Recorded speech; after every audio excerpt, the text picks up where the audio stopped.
What's up, Cats fans? Paul here from the Hoops crew. And the last couple of weeks when I've gone to do a match review and reaction, and we'd lost, and I kind of tried to ham up the drama a little bit because it doesn't happen often, and well, I wasn't expecting results like this one, and so I didn't leave myself much room to move, did I? In the last couple of weeks, there've been close losses. There's been disappointing aspects, but tonight was a train wreck from start to finish. It was an absolute mess for Geelong. And I checked the worm, and it really highlights it. Where's the worm? There was a bit of an arm wrestle there for a little bit early on in the game, but of course that was really the case because we were accurate, and Gold Coast weren't. But then they put the foot on the gas, and we couldn't get anywhere near it for the rest of the game. It was an unbelievably disappointing performance from the Cats tonight. I'm shocked by what we delivered. And even in a winning quarter for us, the final term, where we kicked 7 goals 3, Gold Coast kicked 7 goals 1. Like, it was a high scoring quarter, which is not like us. We're prone to having 45-point quarters, but we usually smash the opponent, not have them basically neck and neck with us throughout. This was an unbelievably disappointing performance from the Geelong Football Club tonight. And it was in the wins. Let's not lose sight of the fact that there was a distinct possibility that this might have been the case. We lost 4/5 of our spine before the game, with Hawkins being managed, Cameron being out concussed, Reece Stanley out, Sam de Koning then being a late out, to be then replaced by Zach Tui, a tall for a small, going against a team with Ben King, Sam Day, Jack Lukosius, and anyone else who might just drift into the area of height. We were vulnerable going into tonight, but there's no reason why we should have lost by 64 points. This was a laughable performance from the football club.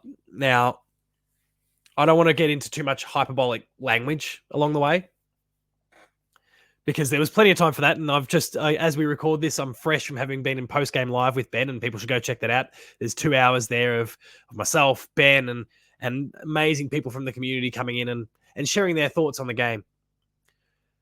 But I've had, 2 hours to kind of stew on it a little bit now. And some of the sentiments that I expressed during the game are the things that I think still stick at me the most now. The inability for Geelong to adapt to the conditions tonight was shocking. Chris Scott's a brilliant coach, and we've got some incredibly smart players on that list. But none of them woke up to the conditions of the game at all. They never looked at what Gold Coast were doing and thought, maybe that's how we need to play tonight. We don't need to abandon the core model, but maybe we need to stop pumping it in deep into the goal square, putting it on our forwards' heads, because that's normally what we try and get the opposition to do when they're delivering inside their 50, and our defenders are brilliant and they clean it up. Instead, what happened tonight was almost as if both clubs had swapped spots. Geelong was delivering it high and long, deep into the 50. Sure, like that's half a tick, but deep into the 50, high on top of their forwards' heads. And that's already hard enough to contend with at the best of times. But when you're without 600 or so games of experience with Hawkins and Cameron out, what chance do you have? It was a really bad strategy that we implemented tonight. And you could see the likes of Brian Myers and co who understood the change in the game and what they needed to do, and they would deliver it low and flat. And you saw other players finally learn the lesson late into the last quarter. But how no one realised this when it was Dewey, when we were depleted, how we didn't recognise this pre-game, let alone early in the match when it was still a goal either way, is completely beyond me. Gold Coast played the way Geelong would normally, but with a really explosive midfield. And tonight it showed how weak our midfield is.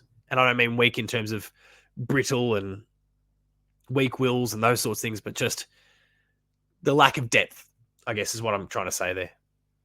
We We don't bat deep in the midfield. We know this, but we've been able to plaster over the cracks really well with some amazing pressure.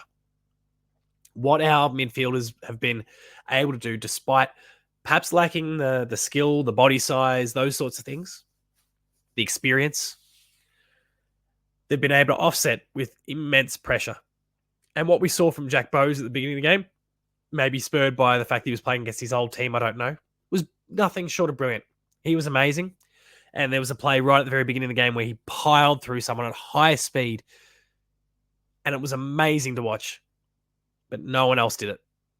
And so then he wilted as well. He went inside his shell. He realized it probably wasn't worth it because no one else was going to go with him. And no one else went with him tonight in the midfield. And so you suddenly look at the starting midfield at the beginning of the game and then what it looked like at the end. And Cam Guthrie had been subbed out. Let me filter this by Geelong players. And sorry, excuse my nasally stuff. I've still got COVID. Cam Guthrie had been subbed out. Jai Clark was the sub that came on, didn't get his hands on the ball a lot, did kick a goal, and gave it a crack, which was good. Mark Blitzarves, who normally rolls through there, had to go forward to try and provide some sort of option, but didn't get much of the ball himself. Tanner Bruin barely touched it. Mark O'Connor rolls through the middle, barely touched it. You know, as I scroll up, I'm trying to look for players who would normally play in the midfield. Parth got a bit of it, but wasn't overly clean. Jack Bowes, probably the pick of our midfielders tonight. But what actually kind of eventuated in the end is that we saw Max Holmes hit the midfield. We saw Graham Myers spend more time in the midfield because at least they were getting their hands on the ball. They weren't chasing tail all game. They were actually able to be a bit proactive. But by then, the game was already over. It was a horrible, horrible performance tonight. And I don't have a lot of answers at the moment. Credit to Toby Conway as I bring up the clearances. He had 10 of them. He tried his guts out tonight. He made a colossal error at the beginning of the game to give away the first goal and maybe give the Suns a little bit of a head. Well, they got a head start, but bit of extra confidence straight out the gate that, all right, we're on tonight. Things are just working for us. But if we check that at the door, it was an error. He's entitled to his one mistake. He's made it now. He had 21 disposals, 25 hitouts, and 10 clearances as a ruckman with a goal assist. He put an extraordinary effort in. And I want him to stay. I know we're trying to manage him. I know we're trying to look after him. And maybe that needs to happen after every 6 games or so. But not every other week like it's been up to this point. He deserves to stay. He deserves to take the time and earn his stripes. We know kind of there's a negative sentiment building around Reece Stanley, and I don't want to make it about that. I want to make it about what this kid could be. Give him a go. Let him stick with it because he showed lots of promise tonight, and he struggled a bit because he was tanked because it was 34 degrees while they were playing, which is not pleasant at the best of times, let alone trying to play a 2.5-hour game of football. Shannon Neal, kick 2, showed glimpses and worked his ass off all game. I think he needed to learn that maybe a little less of this and a bit more of this when it comes to the marks over the course of the night. He didn't read the conditions overly well, but you cannot question the endeavour. He did everything he could, and I was pretty stoked with what he produced tonight. But other than that, it was really, really poor. I can't find many positive glimpses in there. Conway, of course, as we said, Myers, Holmes, Ollie Dempsey started really, really strong. Kind of went a bit quiet through the second half of the match, but started off really strong. Jack Bowes couldn't question his effort, but understandably dropped off when no one else stuck around. Zach Guthrie was poor by his incredible 2024 standards. Tyson Stengel, always a presence. He played a great game. But there's not a lot to sing positively about tonight. And I just hope that they've had that one game. They've got it out of their system. And that it doesn't happen again. I'm hoping that the club will come out this week and make a statement in their selections. That all these managed players return. No one else gets managed. If you're out, you're out because we're trying to stack the deck. And we want to go head-to-head with GWS. And we want to smack them around. Because while I absolutely appreciate what we're looking for, there's a sentiment building externally, but I'm sure internally as well, there's a worry that will be creeping in. There's a worry amongst the fan base. There's concerns, question marks that'll be getting raised by the media over the course of the week, and it will be getting heard within the four walls of the club. And we're better than that. We're better than a result like this. We're better than a 3-game losing streak. And so we need to course correct it. And we may not necessarily win against GWS because they are a brilliant team. And for some reason, they've won 3 in a row in Geelong. Don't know how, but they've done it. I don't think they know how. There's been a bit of luck. But anyway, this is a brilliant team that we're going head-to-head with this week with an incredibly stacked midfield. We need to come out and belt them around. Not necessarily belt them on the scoreboard, but like flex a bit. Remind everyone why we were undefeated after 7 games. And my hope is that they do that they bring all the players out. They hopefully get the win, but at least show everyone, okay, last week was a weird aberration. Port Adelaide, a lapse for a quarter. But this club is a real deal still. Because right now, all the hype that there was about Geelong being a premiership fancy is rapidly evaporating. And deservedly so. I don't think many Geelong supporters were tipping us to win the flag at the beginning of the year, but our expectations have been recalibrated in recent weeks, and I don't want that to go back out the window. And I'm sure the club doesn't want that to go out the window. They could see. They knew. Like, hang on. We've got a sniff here. But let's not blow it by getting a bit too clever with the way we manage our players, with the way we want to play our game. We'll have to wait and see. Anyway, there's not a lot that I really want to talk about. We'll bring up some team stats to kind of highlight some of the flaws. We just let them run riot with the number of disposals. Look at that. They're like they got their hands on the ball 80 more times than their average. Inside 50s, they brought it in way too easy. Midfield's a massive issue. We've got to get the defensive pressure going again. We weren't efficient. We were more efficient inside 50, but we didn't bring it in nearly as many times.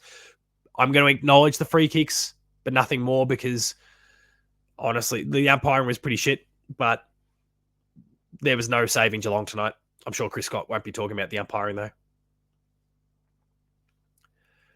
Clearances shocked me that we got more of those. That's insane to me. But it also shows that, again, we were just dumping it in the forward line. Like, no rhyme, no reason, no logic to it, no consideration. It was poor. Look at that uncontested possession. It's gross. They had it way too easy. And the marks. And those two kind of go hand in hand. The uncontested possessions and the marks inside 50. They were just queuing up and having no real issues. Their marks, like, we didn't have many marks inside 50 because the conditions sucked and we were dumping it in there. The conditions sucked for the Suns too, but they were able to just lace people out, keep it flat, keep it low, and take chest marks. It was so obvious how to play this, and Geelong just didn't play that game, and it was poor. Resulting in 26 goals, 8. We haven't been beaten like this since last century. 1999 was the last time a team scored 150 on us. It's crazy. I'm shocked. Most people are. I feel shell-shocked even as I'm talking to you now, and it's been hours already. So my hope going into next week, we stack the deck a little bit, come out there, make a big, strong statement, remind everyone where we belong, push back up into that top 4 because we'll probably find ourselves out of it by the end of the round. Belt the Tigers the week after. Get ourselves nice and ready to take on the Swans, which is going to be a real challenge in about 3 weeks from now. Anyway, let me know in the comments what you think about the Geelong performance tonight. Pros, cons, Conways. It's been a rough night. It's hard to process it all. The loss and the COVID glugging my head up. But thank you for bearing with me. It's been a pleasure to chat about Geelong tonight. Thank you, of course, to our primary partner for Valhalla Brewing. I can't say it right ever. Brewing, who produced an amazing drop. Go check it out. Thank you for being our major sponsor. Check us out on Patreon where you can get free access for 7 days, potentially stick around, help grow the dream. We're doing some awesome stuff. You can find me at social media, Paul James Games. Hit us up on all the Hoops Crew related platforms. Check out all the content behind the play, the Chaps Chat Cats, our previews. There's a whole bunch of awesome stuff. The twos, our VFLW look. There's amazing stuff. Go check it all out. Geelong fans, don't wallow too much. We're 7-3. We're still in a good spot. There's some big concerns. Some statements need to be made, but we're still in a strong spot. Remain Geelong strong, and I'll see you later.